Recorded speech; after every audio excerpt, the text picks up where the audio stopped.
What's up guys, it's iamTheKidneys here, bringing you episode number 4 of Clan War Wednesday, and in this week's edition we bring you the breakdown of the Clan War, which saw CRYPTiCK versus Lethal Energy one-on-one for the first time ever. Also in this video, you will notice a gameplay in the background from Alex McGill, aka Strategy, and this is Comeback Hardpoint up against Lethal Energy in the aforementioned Clan War. Now also in this video, I want to touch a little bit on the Advanced Warfare servers, as once again they went down during a Clan War, which meant this was only a one-day war, and I'm just going to have a little bit of a rant, but I'll save that towards the end of the video. So, as I already said, it was CRYPTiCK versus Lethal Energy, a one-on-one in Clan War Mumbai, and first off, I've got to admit to a mistake, and that was because on the first day of the Clan War, the one which eventually got abandoned because of servers, I made the call to actually start the war on Hardcore Kill Confirmed, and looking back, it was a bit of a cock-up, to be honest with you, because there was absolutely no one on that node. We couldn't find any games whatsoever, and it did cost us an early lead, which meant Ellie did cap CTF pretty comfortably, to be honest. I meant that we were always on catch-up. I mean, we did cap TDM next, so we did have a great recovery, but, you know, I still put us in a position where, you know, we were trailing ever so slightly, and you don't want to start off a Clan War, you know, with a lack of momentum, so to speak, and if you lose a first node, you do lose a little bit of momentum, in my view, because as you guys may know, I was in charge of this Clan War. There was no Weller Rocks, as he was at Glasgow, or Glastonbury Festival. For those of you who don't know what it is, it's basically a giant music festival where you just get hammered and all that stuff. But if you don't know what it is, then there's something wrong with you, to be honest with you. But anyway, moving on to the second night, because that was a night that counted. Now, we had a game plan, and that was to finish with Hardpoint. At any means necessary, we had to finish with Hardpoint, and this was before the war even began, because Hardpoint, you know, it's probably our strongest game mode. We've got a lot of competitive players in CRYPTiCK, and, you know, Hardpoint, there's a lot of respawn sweats in this clan, so, you know, we just get such rapid wins, and, yeah, it was pretty awesome, to be honest with you, just to watch the wins fly in for us. But anyway, we started the night on CTF, so no Hardcore Kill confirmed at the start of the night, and we capped CTF pretty much instantaneously, so we did beat Ellie to that node, and we then moved on to Hardpoint. We capped that pretty much straight away. It wasn't really a struggle whatsoever, and then by the time Ellie had actually neutralized Hardpoint and capped it themselves, we had neutralized TDM and started capping it as well. So we then capped TDM, which means that as Ellie were neutralizing TDM, we had time to actually go for another node, which was Hardcore Kill confirmed, as another clan had started breaking it down, so it was basically an easy node for us. So yeah, we were in, you know, we had a pretty slender lead an hour into the Clan War, and yeah, we were pretty comfortable. But, you know, as Ellie captured TDM, we'd already captured Hardcore Kill confirmed, so we'd started on Hardpoint.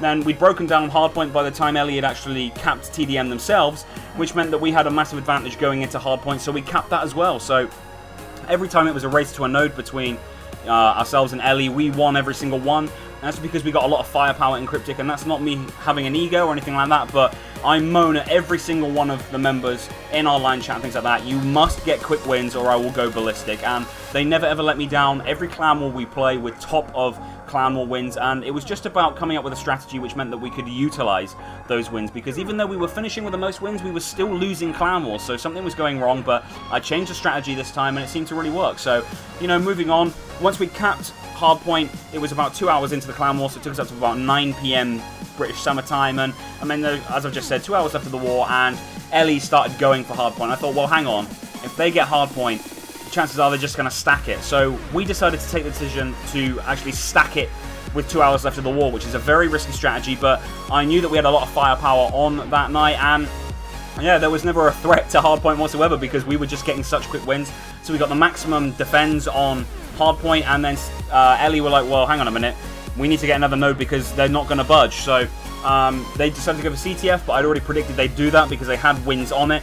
So whilst they were doing that, we went for Hardcore Domination. By the time we'd capped that, Ellie had capped CTF, which meant that when we were back on Hardpoint, Ellie had just got back on Hardpoint, which means that we were literally just trading wins, and Ellie just couldn't break down the node. And by the time they realized that they couldn't get the node, it was too late in the war for them to do anything. So they tried going for core domination, and I think they tried doing that because they thought that if we here at CRYPTiCK joined them in neutralizing that node because we were scared they were going to get it, then Ellie would have actually had a chance of getting it. But I knew full well there wasn't enough time mathematically for them to neutralize the node and then cap it for them to win the war. So yeah, the strategy, it worked to perfection. I was literally just on form.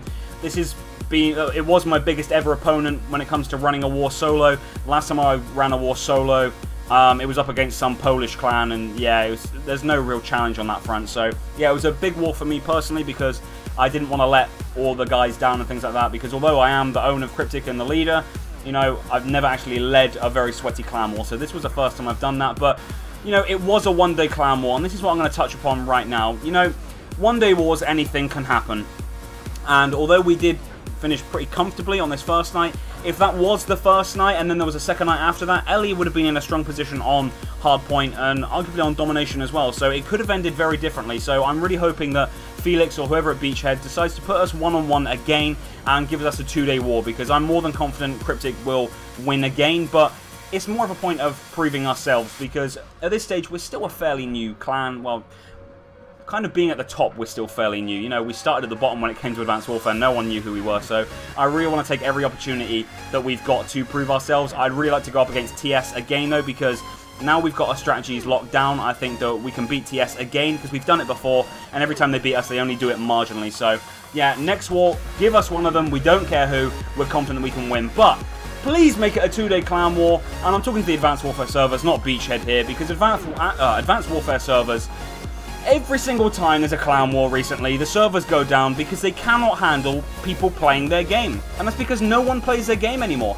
Everyone's on Black Ops 2. There was 183,000 players on PS3 Black Ops 2 3 days ago. And that is absolutely insane, because you think, well, this game is, I think it's like 3 or 4 years old, and people are still playing this game more compared to Advanced Warfare, and we've seen a lot of clans drop out of clan wars because of Advanced Warfare also, as well as a few other issues. And, you know, just please invest in the servers. You're a multi-million-pound fucking company. Just do it. But anyway, that's the end of the gameplay and the end of the rant. Now, on to the top clan war contributions. Up first, Alex McGill, again victorious. 33 wins for him. Then we go into second place, Mr. Dan, Jordan Rules, Owen Rules, McGee, and Unicity Atlas, all on 32 wins. Then we've got Kills Games Oz, Joe Butters, Stannard, and Wrightson, all on 31. So very sweaty stuff from them in a one-day clan war. But then on the right-hand side of your screen, you can see CRYPTiCK Gaming, 206 points, I believe it is, compared to Lethal Energy's 128. And then the other clans, they really didn't do much, to be honest with you. No disrespect intended to them, but yeah, it was never ever going to end well for them. But at the moment, we are second in the world before this clan war, so hopefully this will push us up a lot closer to first, as we were about 12 points behind, I think. But anyway, I guess you'll have to stay tuned to the next video to see if we have climbed up to first or not. But generally speaking, if you enjoyed this video, please do not forget to drop a like. Any thoughts, please drop a comment. And as always, hit that subscribe button. Cheers.